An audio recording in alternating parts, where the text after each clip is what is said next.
You must be Barry. I'm Diana. Hi, Barry. I'm Diana. That's not right. Great.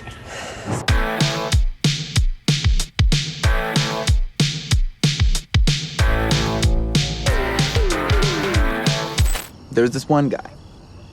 Queer as a $3 bill. The guy's father doesn't know about his son. American actor and musician Ezra Miller is one of the most controversial figures in Hollywood. The star's career has been going up and down with the speed that would make Flash, a DC character they portrayed, break a sweat. More on that in our new video.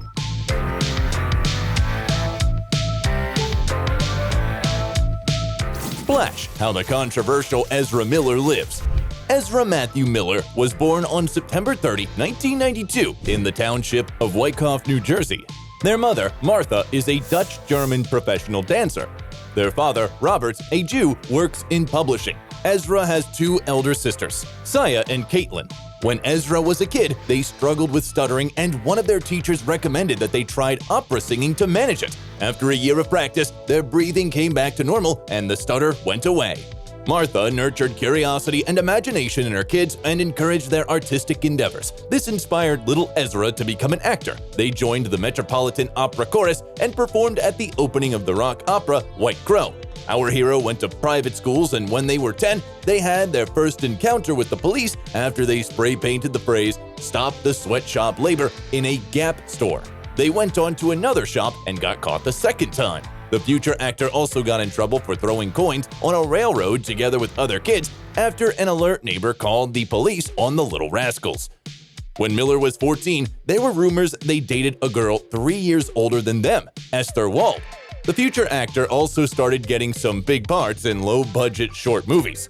At 16, Miller dropped out of school to pursue an acting career. This happened at the same time as they debuted in the feature film After School. The psychological drama premiered at the Cannes Festival, where the critics discovered the young talent. Starring in the legendary show Californication alongside David Duchovny brought even more attention to their persona. In 2009, the rising star got a part in the comedy drama City Island, appeared in an episode of the crime TV show Law & Order Special Victims Unit, and joined the cast of Royal Pains. This is where Miller started dating Zoe Kravitz, their co-star in Beware the Gonzo. Some sources state that their relationship lasted around 4 months. The actor also got a small part in the drama Every Day, and in 2011, they starred in a psychological thriller, We Need to Talk About Kevin. After reading the script, Miller set their heart on scoring the leading role. People say they auditioned 6 times before they got the part. Yeah, you can be kind of harsh sometimes. You're one to talk. Yeah, I am. Wonder where I got it. After the premiere, Ezra was proclaimed a promising young actor, but on June 28, they were involved in an unpleasant incident that happened in Pittsburgh during the filming of The Perks of Being a Wallflower. Police stopped a car with a broken headlight. Miller, who was inside the vehicle, had 20 grams of an illegal substance on him. Then the actor got lucky and got away with a $600 fine.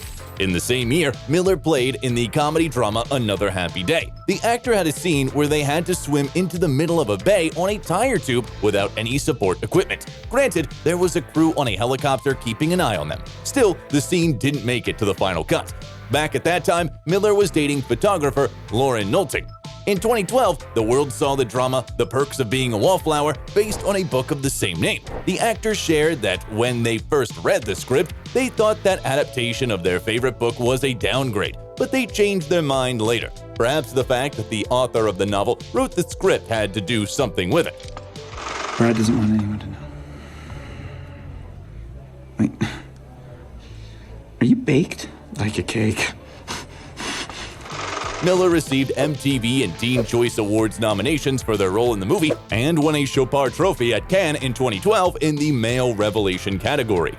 In the same year, Miller came out as gay and shared their story of being a victim of abuse. Their partner harassed them, which made the story told in The Perks of Being a Wallflower so relatable to them.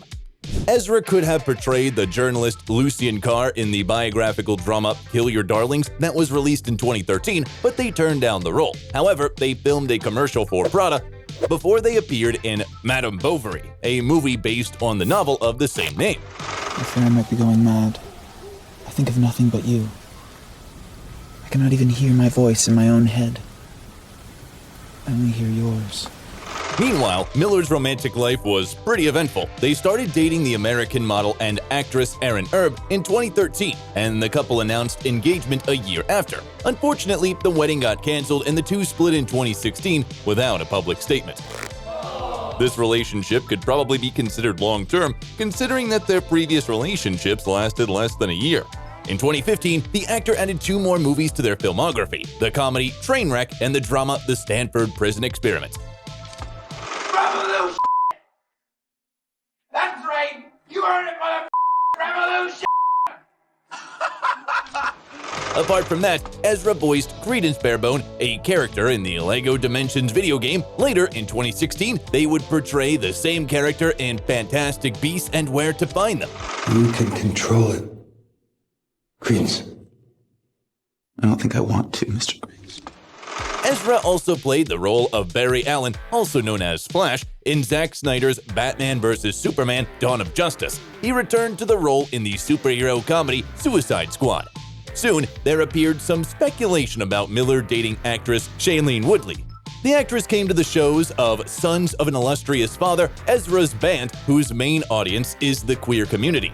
The band writes about relevant issues and reacts to what happens in the world. In the summer of 2016, the couple visited an eco-activist camp protesting against the building of a pipeline that would dramatically restrict access to clean water in the Standing Rock Reservation.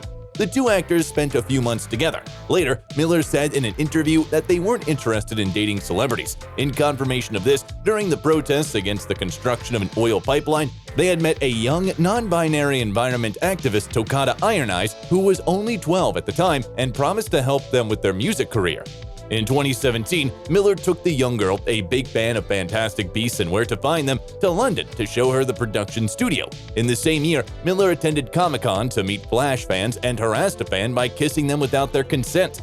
Meanwhile, Ezra returned to the role of Flash in Justice League, a new movie about the adventures of superheroes. It's like a cave.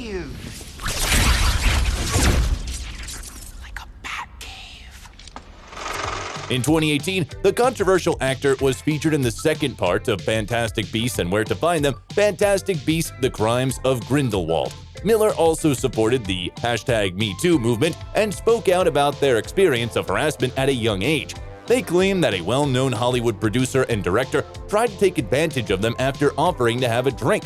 Ezra spoke about being harassed during castings in several interviews. That's why they call Hollywood a place that glamorizes and normalizes racism, sexism, and abuse. The actor also came out as non-binary and polygamic, stating that they were in a polyamorous relationship with several people, including their bandmates. Every red carpet appearance of the artist leaves the audience mesmerized. For instance, Miller arrived at the 2019 Met Gala wearing a suit with a skirt attached to it and a rhinestone corset on top of the jacket. But the cherry on top of the head-turning look was the makeup. There were 7 realistically looking eyes drawn on their face. To top it off, Miller wore a mask with a man's face. The eccentric side of the actor got another chance to shine through when they fought gender stereotypes to become the face of the cosmetic brand Urban Decay.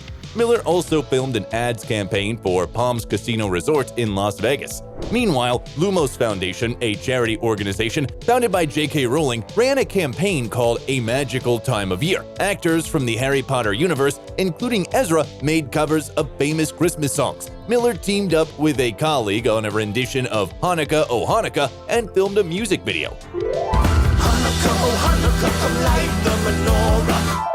In the same year, Miller's parents got a divorce, which took a toll on their mental health, even though the actor's publicist denied it was triggered by problems in the family. People who worked with Ezra noticed that they acted weird and showed signs of anxiety. They wore a plush unicorn costume, long coats, and cloaks when it was hot outside. One of the extras on set complained about Ezra telling them a racist joke, and this is only one of many accusations against Miller.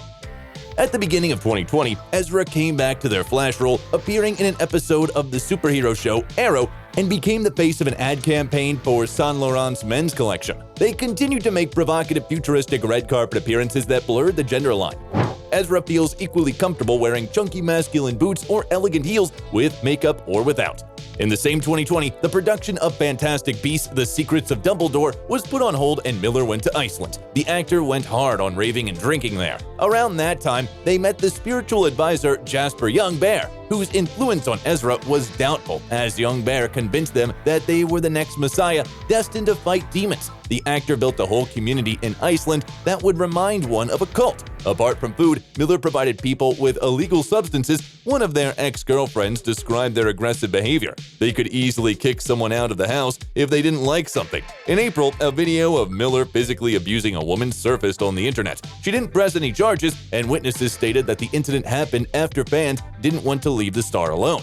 While all of this was happening, projects featuring Miller kept on coming out. The TV miniseries The Stand, the 4-hour version of Zack Snyder's Justice League, the thriller Asking for It, which Miller co-produced, and the animated TV series Invincible. December 2021 was marked by another scandal involving Ezra.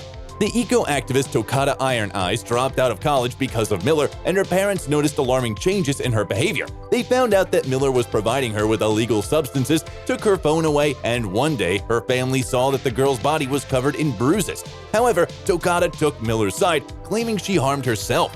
In the same year, Ezra founded the project Odkin with their bandmate Lila Larson and became its vocalist. Meanwhile, a Parisian haute couture house, Maison Margiela, presented the 2021 Summer-Spring collection. They collaborated with contemporary digital artists to create a documentary for the presentation, and the scandalous Miller joined the project. They had been into digital art and created a series of short videos for the brand. In 2022, Miller appeared in 2 movies, Fantastic Beasts: The Secrets of Dumbledore, where they played Credence Barebone, and Daliland, where they portrayed young Dolly. The director, Mary Harron, mentioned that Ezra came to the set fully prepared with a clear understanding of how they would embody each scene and connected with the character on a deep level. The actor also appeared in the TV series Peacemaker, but the show didn't mention them in the credits. This happened before a series of wild events started to unravel. In January, Miller posted a video on Instagram threatening members of the Ku Klux Klan. A bit later, the actor met a woman who later said that they tried to groom her underage child and offered to start a clothing brand together, cover the child's tuition in design school, and buy them horses as a gift. The child's gender is unknown, but they identify as non-binary, like Ezra. At the end of June, the court issued a restraining order prohibiting Miller to contact the child. By the way, the parents of Iron Eyes also asked the court for a protective order. Another controversial story involved the 25-year-old woman named Anna and her 3 children who used to live on Ezra's ranch in Vermont. Witnesses claim that there were guns stored under free access in the house, and adults were often on drugs, leaving children in potential danger. However, the woman stated that the actor saved her life and helped her get out of an abusive relationship. Social workers came to the farm in the middle of May to see that the children weren't in danger, and yet it was discovered that the actor was illegally growing cannabis. This wasn't the last controversy including the actor who played Flash. In March of the last year, Miller was arrested in Hawaii for offensive language and attacking people at a karaoke bar. While being arrested, Miller protested when the officers addressed them as "sir," demanding them to use the they/them pronouns. A few hours later, the lawbreaker was released on bail of $500. Turns out the bail was paid by the locals who rented Miller their place, but instead of receiving gratitude, they had to go to the police the next day. The star broke into their bedroom, threatened them, and stole their personal belongings and documents. Somehow, Miller got away with it as the victims dropped the charges. It didn't take long for Miller to get arrested again. According to a police report, in April, Miller hit a woman on the head with a chair after she asked them to leave the party. The actor was arrested 20 minutes after the incident, but they were released on the same night under investigation. Later at the beginning of May, Ezra broke into a house in Stamford while the owners weren't there and stole several bottles of alcohol. In August, the Vermont State Police charged Miller with breaking and entering and burglary. They denied liability, but later they agreed to plead guilty, which dropped their sentence from 26 years of prison to 90 days suspended sentence, a year on probation, and a $500 fine. The next day, the controversial non-binary star was seen in Vermont in his mother's house. Turns out the drastic changes in Miller's behavior started to happen when they were filming Flash, the DC character's own movie that's been recently released. An anonymous source told reporters that the actor had constant breakdowns and seemed to be going crazy. At least there was no abuse or screaming at that time. The premiere date was delayed several times, controversies involving Ezra being one of the reasons. The studio executives tried to come up with an explanation for the main actor's behavior and even considered canceling the release. But in August of 2022, Miller's representative published a statement where the star commented on the situation for the first time. They apologized for the things they had done and shared that they were seeking professional help. For now, it's hard to tell what impact Ezra Miller's story will have on the film industry. Maybe this will make studios pickier with main actors and consult lawyers to include all possible scenarios and consequences in contracts. The actor's net worth is estimated at $4 million. They lived in Brooklyn until around 2017, first in Bed-Stuy, then they moved to Crown Heights. At some point, Miller couldn't take the rhythm of city life and decided to move somewhere more quiet. They moved to a 96-acre farm in rural Vermont with a garden, greenhouse, henhouse, and goat shelter. Ezra would show the farm to the reporters and tell them about the animals. One time, they even left a reporter in the middle of an interview to help one of their goats give birth. Vanity Fair discovered that Miller had their own harem consisting mainly of young women. They were to leave their phones and other types of donations at the altar, decorated with bullets and flash action figures. Miller's relationship with the women reminded one of patriarchal dictatorship. According to the media, they controlled and abused women, trying to turn them against each other. Another disturbing issue here is the vast collection of guns in the actor's house. Insiders shared scary stories of Miller playing with guns while intoxicated. Miller's car collection includes a Jaguar F-Type and a Range Rover Sport, which cost $400,000. They also drive a Volvo XC40, a Mercedes-Benz EQC, and an Audi A6. Ezra Miller is obviously a talented actor. They say that art is the only thing they have. Do you think they will be able to get their mental health back on track and restore their reputation? Oh, wow, they really just vanish. Huh? Oh, that's rude. If you liked the video, leave a like and subscribe to the channel so you don't miss anything interesting.